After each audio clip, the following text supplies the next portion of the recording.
आपको प्यार करने वाला कौन है?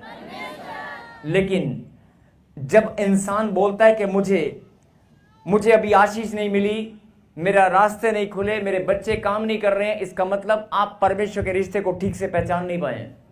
लिखा है उसने अपने इकलौते पुत्र को बलिदान दिया संपूर्ण मानव जाति के उद्धार के लिए। कहें हालेलुया। किसी एक के लिए नहीं, हम सब के लिए उसने अपना इकलौता पुत्र दे दिया। और कोई बलिदान ऐसे नहीं देता। मैंने कहा ना कि 5 रुपए की एक बिस्कुट का पैकेट, 10 रुपए की सब्जी खरीदते हुए भी आप बहुत नखरे करते हैं। और अगर सब्जी बनाते हुए अगर सब्जी का एक हिस्सा, आलू का एक हिस्सा खराब है, दागी है, दाग लग गया है, तो बहुत सारी बहनें आलू को फेंकती नहीं है, आलू को काट कर सड़ा हुआ हिस्सा निकाल देती हैं। नहीं, जितना काम आ जाए उतना ही सही। अगर आप एक आलू से इतना प्यार कर सकती हैं, नहीं, अगर एक आलू से इतना प्यार हो सकता है, अगर सड़े हुए चावल से आप 3 बार स्मेल करके देख सकते हैं, नहीं थोड़ा सा बचा हुआ अभी, मतलब चीजों की कीमत को आप अच्छे से पहचानते हैं। परमेश्वर बोलता है क्या मैं तुम्हें नहीं जानता हूं? तुम मेरी संतान हो। क्या तुम एक आलू को, सड़े हुए आलू को तुम काट कर जितना हिस्सा है उसको बचाना जानती हो? मैं तुम्हारे जीवन को बचाकर तुम्हें अपने सीने से लगाना नहीं जानता हूं? मैं भी जानता हूं। जिनको ये बात समझ में आ चुकी है वो ताली बजाकर धन्यवाद दे रहे हैं और निकाले प्रभु के कलाम से यहेजकेल की किताब 33वां अध्याय और उसकी 11वीं आयत को हम पढ़ेंगे। इसलिए तू उनसे ये कह, परमेश्वर यहोवा की ये वाणी है, मेरे जीवन की सौगंध, मैं दुष्ट के मरने से कुछ भी प्रसन्न नहीं होता, परंतु इससे कि दुष्ट अपने मार्ग से फिरकर जीवित रहे। हे इज़राइल के घराने, तुम अपने अपने बुरे मार्ग से फिर जाओ, तुम क्यों मरो? बोल हालेलुया। यहां पर परमेश्वर ने कहा कि मैं, जो दुष्ट इंसान है, दुष्ट, अगर कोई बुरा व्यक्ति आपके जीवन में है तो आप उसे घृणा करते हैं। अगर कोई आपका नुकसान करता है, कोई आपको बुरी नजर से देखता है, आपके धन दौलत के ऊपर या आपके रिश्तों के ऊपर गंदी नजर रखता है, तो आपका दुश्मन है और आप उसे छोड़ने वाले नहीं है। और किसी ने अगर आपका नुकसान कर भी दिया है और बहुत ज्यादा दुष्ट है, तो आप उसकी कंप्लेंट भी करेंगे और उसको दंड भी दिलाएंगे। लेकिन परमेश्वर यहां पर आपको क्या बताना चाहते हैं कि मेरी बेटी, मेरे बेटे, भले तू पैरालाइज है, भले तू HIV, तेरे खून में इंफेक्शन है, गांठ है, गिल्टियां, पथरियां, रसोड़ी, जिसने तेरे शरीर पर हमला किया, जिसने तेरे शरीर पर हमला किया, तेरे रिश्तों को खराब किया, जिसने तेरे शरीर पर हमला किया, तेरे रिश्तों को खराब किया, तेरे घर में पैसे को बर्बाद किया, जिसने तुझे हॉस्पिटल के चक्कर कटाए, वो दुष्ट मैं भी जानता हूं। उसे 2 मिनट में उखाड़ कर मैं भी दंड दे सकता हूं। अगर तू मेरे प्यार को समझ गई, अगर तूने मेरे प्यार को जान लिया, अगर तूने अपने रिश्ते को पहचान लिया, तो मैं भी उस दुष्ट को 2 मिनट के अंदर, 2 मिनट भी ज्यादा है, मैं भी उसे सदा के लिए उखाड़ कर फेंक दूंगा। बोल हालेलुया। और यहां पर क्या लिखा? परमेश्वर यहोवा की यह वाणी है, मेरे जीवन की सौगंध, मैं दुष्ट के मरने से कुछ भी प्रसन्न नहीं होता। कई लोग बोलते हैं कि दुष्ट है इंसान और दुष्ट लोग मर ही जाते हैं, पाप करते हैं और जो गंदे काम करते हैं दंड उनको मिलता है। परमेश्वर ने कितनी सुंदर बात कही, ध्यान से सुने। जो बीमार हैं, जो इस घड़ी बीमार हैं और शारीरिक पीड़ाओं में हैं, गुप्त रोग में हैं, पथरियां, गिल्टियां, रसोड़ियां, व्हीलचेयर या शरीर का कोई भी हिस्सा ठीक से काम नहीं कर पा रहा है, जरा ध्यान से इस बात को सुने। परमेश्वर ने कहा कि मैं दुष्ट के मरने से बिल्कुल भी प्रसन्न नहीं होता, मुझे कोई खुशी नहीं मिलती है। मैं चाहता हूं कि वो दुष्ट भी बदल जाए। मैं चाहता हूं कि, और कम शब्दों में गहरी बात, तू तो मेरी संतान है, तुझे तो मैंने प्यार कैसा किया अभी बताया ना, मैंने कि परमेश्वर ने आपसे कैसा प्यार किया है, अनमोल प्यार। तू मेरी संतान है। अगर मैं दुष्ट के मरने से प्रसन्न नहीं होता, और मैं चाहता हूं कि दुष्ट भी बदल जाए, अगर तेरे जीवन में कोई पाप है, तेरे जीवन में कोई गलती और गुनाह है, तो मैं क्यों नहीं चाहूंगा कि तू बदल जाए। अगर तू बीमार है तो मैं क्यों नहीं चाहूंगा तू चंगा हो जाए। अगर मैं दुष्ट को मरने से प्रसन्न नहीं होता, तो मैं ये चाहता हूं कि तू चंगा हो जाए। मैं चाहता हूं कि तेरे जीवन में खुशियां आए। मैं चाहता हूं कि तू बदल जाए। बोल हालेलुया। क्यों कहा परमेश्वर ने? क्योंकि परमेश्वर हमसे प्यार करते हैं। बोल हालेलुया। अगर आपको ये बात समझ में आ चुकी है, और ये मैं प्रार्थना कर रहा हूं कि इस वचन से जो लोग गहरी बात को समझ चुके हैं,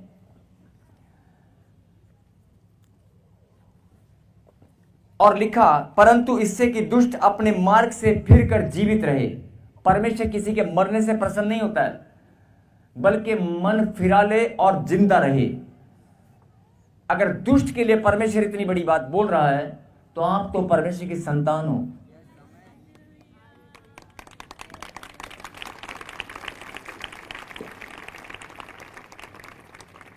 अभी मैंने थोड़ी देर पहले कहा था, और आपने भी वायदा किया था, एक मन होकर। ये तालियां आपने कितना एक मन होकर बजाई हैं।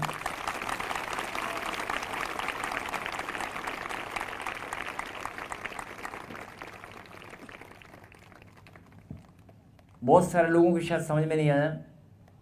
पहले मैंने आपको अभी खुदा के प्रेम के बारे में बताया।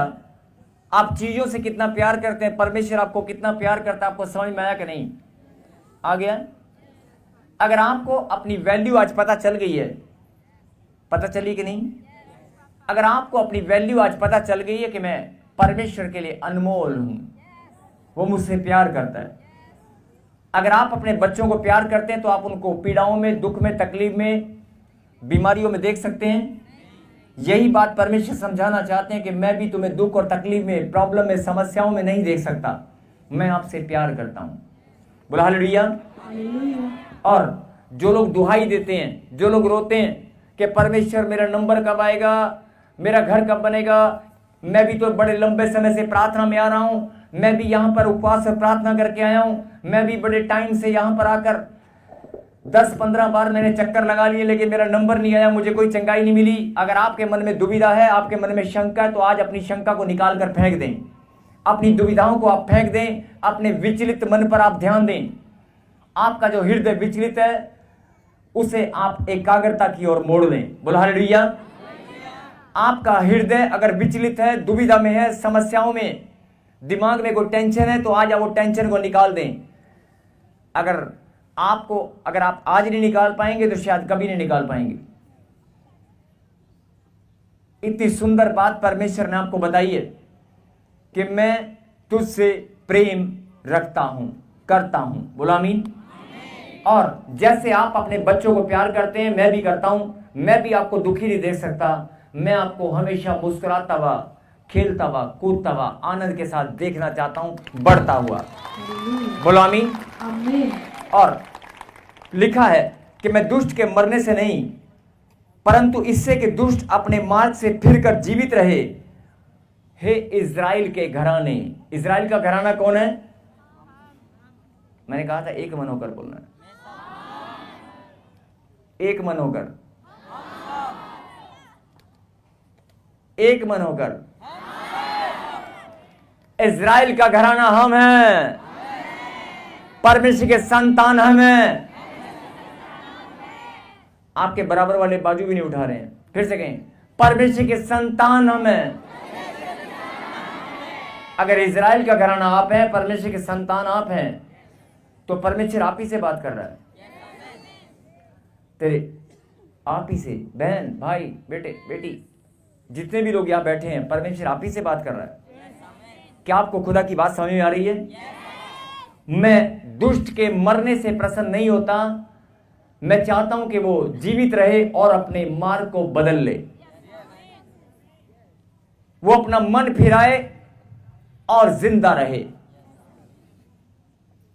अगर दुष्ट के लिए परमेश्वर ऐसा बोल रहे हैं, तो आप तो परमेश्वर के संतान हैं।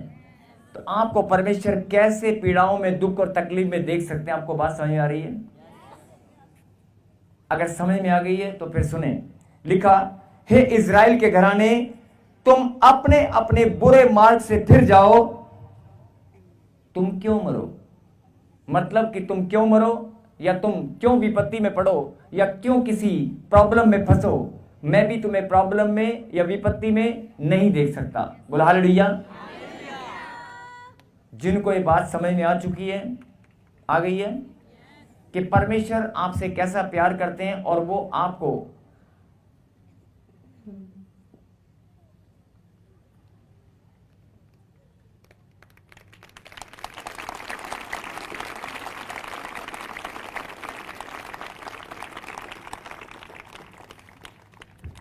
अगर आपको लगता है कि परमेश्वर आपको प्यार करते हैं और वो आपको बदलता हुआ देखना चाहते हैं, वचन में लिखा है प्रभु ने, हे इज़राइल के घराने, हे मेरी संतान, हे मेरे बेटे और बेटी।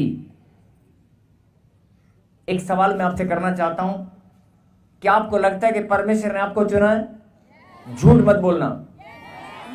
क्या आपको लगता है कि परमेश्वर ने आपको चुनकर यहां पर आने का मौका दिया है?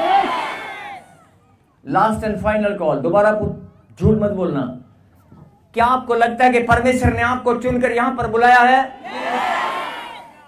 तो मैं आपसे पूछना चाहता हूं कि परमेश्वर ने बहुत बड़ी गलती की है क्या?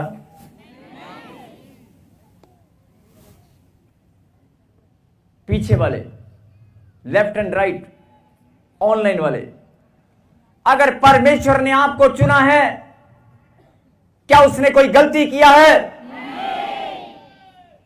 क्या परमेश्वर से गलती हो चुका है? तुम्हारी दूसरी बहन को, तुम्हारे भाई को, किसी तुम्हारे पड़ोसी को चुनना चाहिए था? अरे बोल कर बताओ। कहता यस। तुम्हारे किसी भाई और बहन को, दूसरों को चुनना चाहिए था, तुम्हारा नंबर अभी नहीं आना चाहिए था। परमेश्वर से गलती हो गया, परमेश्वर से उसने तुम्हें चुन लिया है। तुम्हारा अभी समय नहीं आया, तुम्हारे समय आने से पहले परमेश्वर ने तुम्हें बुला लिया है। अरे नहीं नहीं नहीं नहीं, अभी तो 3 साल पड़े थे, 4 साल पड़े थे, पहले कैसे आ गए? अरे नहीं नहीं नहीं, मिस्टेक हो गया परमेश्वर से। अब बताएं,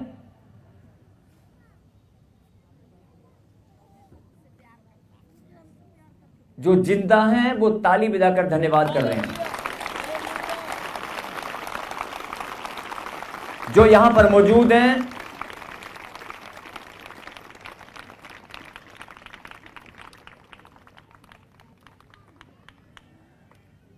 जिनको नींद आ रही है, जोरदार ताली बजाएं, जोरदार।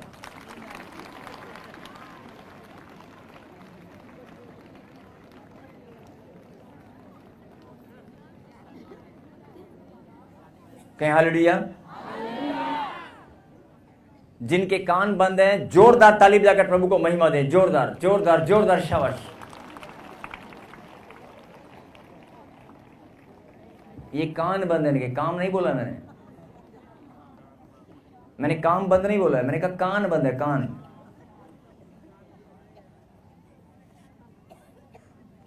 अभी एक एक एक लाइन में आप फिसल गए सुनने में और समझने में, तो खुदा की गहरी बातों को आप कैसे समझेंगे और सुनेंगे? कहीं हालेलुया।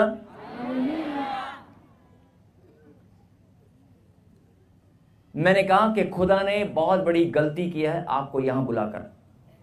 क्या आप इस बात से सहमत हैं? अरे खुदा से कोई गलती तो नहीं हुआ है? अगर खुदा से कोई गलती नहीं हुआ है तो फिर उससे हुआ क्या है? बताओ। अगर परमेश्वर से कोई गलती नहीं हुआ है तो परमेश्वर ने इसका मतलब कुछ तो अच्छा हुआ है ना। अगर गलती नहीं हुआ तो सही हुआ होगा। अगर सही हुआ है तो फिर आप यहां पर, अगर यहां पर बैठे हो तो इसका मतलब परमेश्वर की, ये परमेश्वर की योजना है। और एक और बात, उसके बाद हम प्रार्थना करेंगे, जरा ध्यान से सुनना। ये जो पीछे काफी सारे लोग झुंड में खड़े हैं, ये काफी सारे लोग जो पीछे झुंड में खड़े हैं, मैं चाहता हूं कि ये लोग भी बात को सुने। मैंने अभी आपसे सवाल किया, क्या परमेश्वर से कोई गलती हुआ है? आपने कहा नहीं। आपने कहा नहीं नहीं, परमेश्वर से कोई गलती नहीं हुआ। अरे परमेश्वर से गलती हो ही नहीं सकता। परमेश्वर से गलती नहीं हो सकता। इंसान से गलती हो सकती है, त्रुटि हो सकती है, एरर हो सकता है, मिस्टेक हो सकती है, साइंस और टेक्नोलॉजी फ्लॉप हो सकती है, सब कुछ खत्म हो सकता है, लेकिन परमेश्वर से गलती नहीं हो सकती। अगर उसने आपको चुना है, आपको बुलाया है, तो इसका मतलब उसने आपके अंदर कुछ तो देखा है और उसकी ये महान योजना है। बोला आमीन। और उसने आपके लिए भलाई की है आपको यहां पर बुलाकर। क्या आपकी आत्मा इस बात को मानती है? अगर मानती है तो फिर यही बात तो परमेश्वर समझाना चाहते हैं। अगर मैंने गलती नहीं की है, अगर मुझसे कोई गलती नहीं हुआ है, तो फिर मैंने अच्छा काम किया ना तुम्हें बुलाकर। अगर अच्छा किया तो फिर तुम शंका क्यों करते हो? फिर दुविधा किस बात की है? फिर चिंता किस बात की है? फिर टेंशन किस बात की है? फिर रोते क्यों?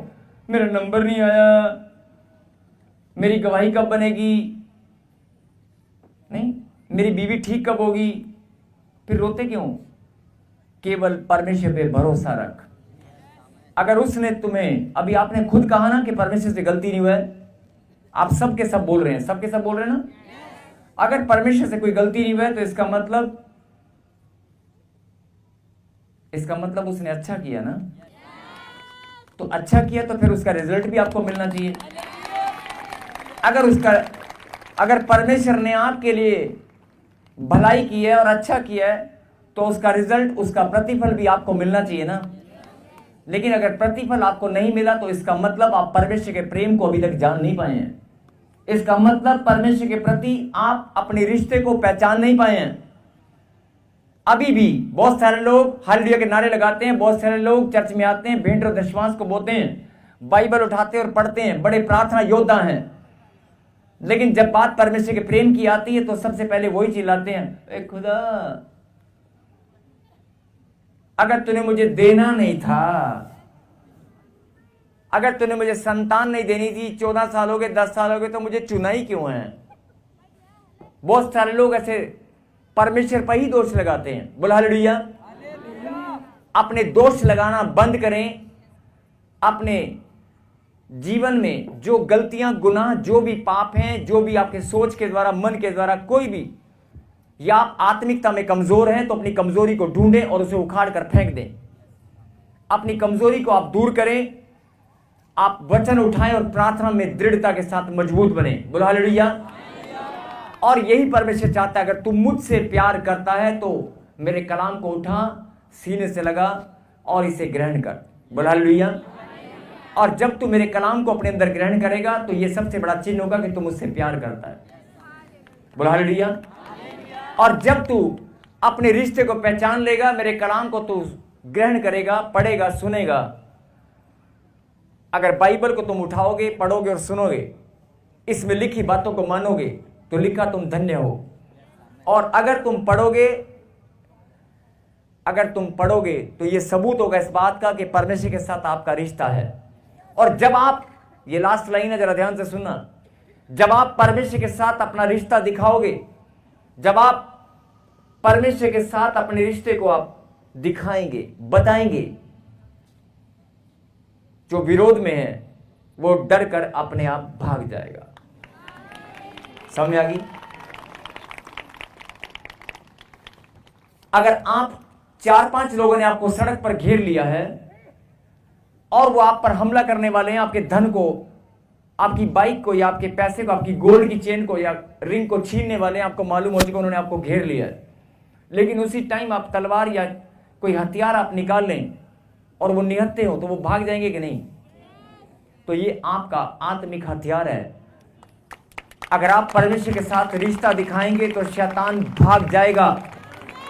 जिसने आपके घर में बीमारियों को बनाया, जिसने आपके जीवन में आपको कमजोर बनाया, जिसने आपको रोने वाला बनाया, सुबह से लेकर शाम तक आप रोते रहते हैं, सुबह से लेकर शाम तक आप लड़ाई करते हैं अपने घर में, जिसने आपके घर में लड़ाई किया, जिसने आपके घर में पैसा बर्बाद किया, जिसने आपको हॉस्पिटल के चक्कर कटाए हैं, वो भाग जाएगा। अपना रिश्ता आप परमेश्वर के साथ सिद्ध करें, आप दिखाएं। यही आज का संदेश है। और मैं प्रार्थना करता हूं कि जिनको आज खुदा की ये बात समझ में आ चुकी है, उनके सबको जय मसीह की। मैं जतिन बब्बर और आप देख रहे हैं मसीह परिवार चैनल। जैसे कि आप सब जानते हैं कि मैं इस चैनल पे प्रभु के अलग अलग दासों की वीडियोस डालता हूं, तो अगर आपको हमारा चैनल अच्छा लगता है तो आप इस चैनल को ज़्यादा से ज़्यादा सब्सक्राइब जरूर करें, ताकि आप प्रभु के वचन को सुन सके। वीडियोस को ज़्यादा से ज़्यादा शेयर करें ताकि जिन लोगों तक वचन नहीं पहुंचा उन तक भी वचन पहुंच सके। सबको जय मसीह की। एक बार मैं आपसे दोबारा कहूँगा कि इस चैनल को सब्सक्राइब जरूर करें और वीडियोस को ज़्यादा से ज़्यादा शेयर करें। जय मसीह की।